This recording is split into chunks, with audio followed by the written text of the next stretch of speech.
Cryptocurrency mining is the process in which transactions between users are verified and added to the blockchain. The blockchain is a public ledger that holds the records of every transaction. When a user wants to send a payment, or in some cases an item or service to another user, it requires solving a complex equation. These equations are then solved by various computer hardware known as miners. At least this is one purpose and form of mining. Cryptocurrency is an ever-evolving industry with new technologies and ways to interact with the blockchain.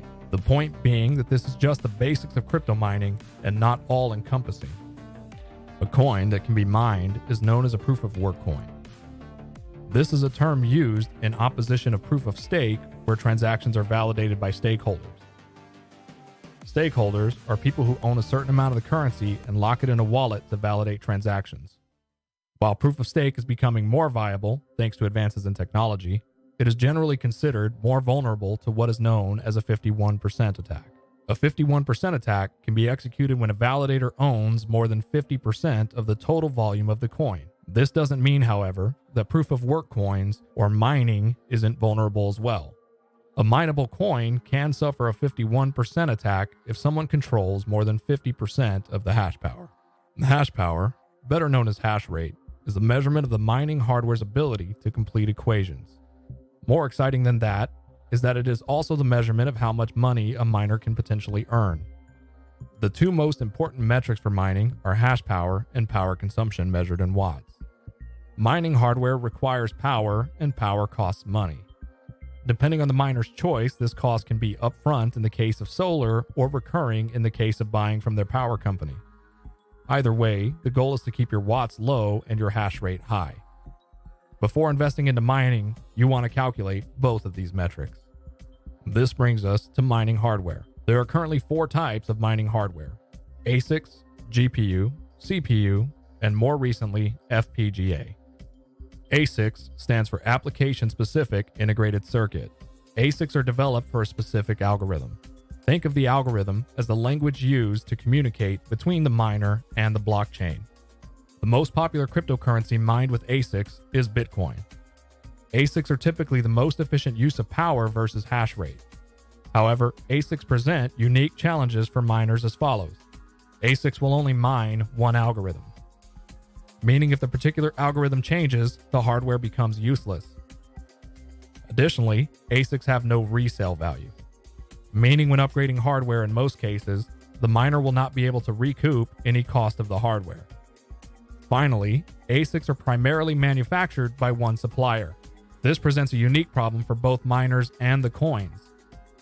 For miners, availability comes after the supplier has filled their own farms, and for the coins presents a possible vulnerability in the form of the aforementioned 51% attack. GPU stands for Graphics Processing Unit. GPUs have multiple uses outside of mining and include content creation, artificial intelligence, and of course, gaming. As such, GPUs have multiple manufacturers and larger availability to the public. The most popular cryptocurrency mined with GPUs is Ethereum. GPU mining supports multiple algorithms, meaning if the coin you are mining fails or becomes unprofitable, you can move to another coin. Additionally, when upgrading hardware, the miner's old hardware has resale value on the consumer market.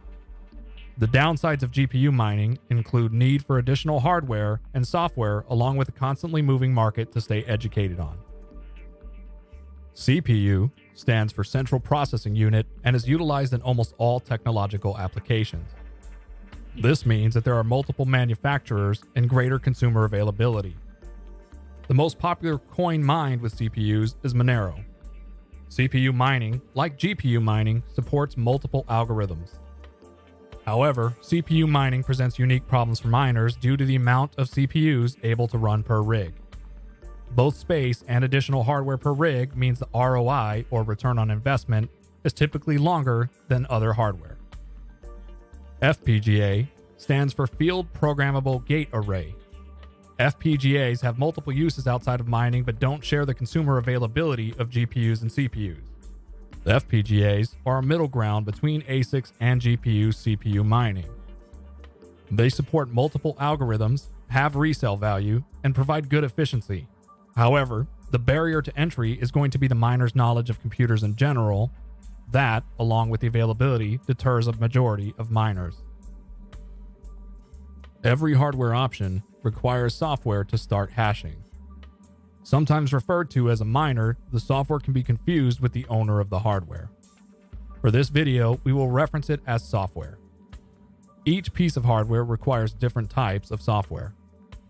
ASICs will typically run proprietary software with open source options being scarce. GPU and CPU mining, however, can run on multiple operating systems including Linux, Mac, and Windows.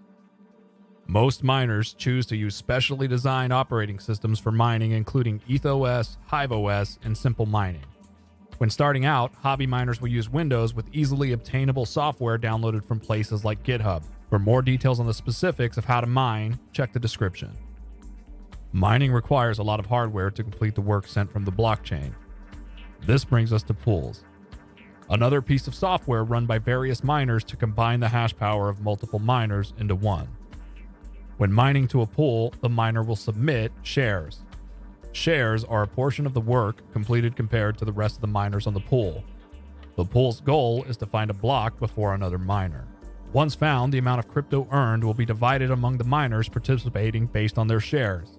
The upside of pool mining is more regular and predictable revenue, with the downside being not earning the entire block reward. A block reward is the amount of a particular coin paid out to miners for solving a block. For example, a block in Bitcoin is 1 megabyte's worth of Bitcoin transactions. The block reward is determined by the network and changes in events known as halvings.